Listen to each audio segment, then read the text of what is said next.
Bonjour. Dans le 5e livre de la Bible, Moïse rappelle aux Israélites tout ce qui s'est passé au désert. Par exemple, le don de la loi de Dieu. L'Éternel vous parla du milieu du feu. Vous étiez entendant la voix des paroles et ne voyant pas de représentation, excepté une voix. Oubliez le feu quelques minutes. Attachons-nous au reste du verset. Et tout d'abord un rappel.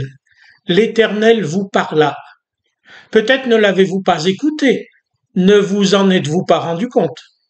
Ou bien peut-être cette expérience fut-elle furtive, presque un rêve, et n'a-t-elle pas laissé de traces durables? Peut-être aussi n'avez-vous rien entendu, ou peut-être vous attendiez-vous au feu, mais rien. Il est donc bon que Moïse nous le rappelle. Oui, Dieu nous a parlé, quand bien même nous n'avons pas entendu ou simplement pas écouté. Avons-nous cherché à entendre? Car, comme dit, il n'est pire sourd que celui qui ne veut pas entendre.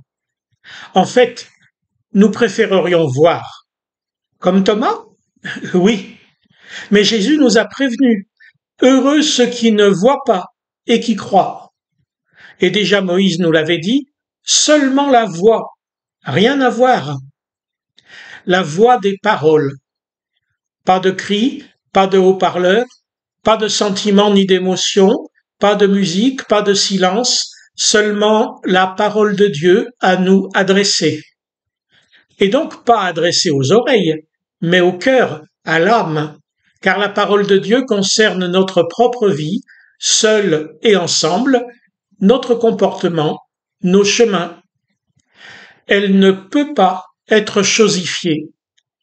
Dieu a gravé les tables de la loi, elles ont été enfermées dans l'arche d'alliance.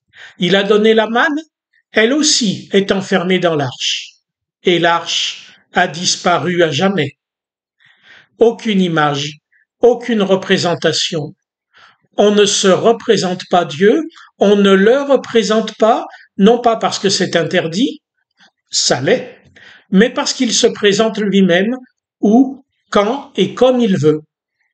Un moyen facile qu'il nous a donné pour venir nous rencontrer, c'est la Bible.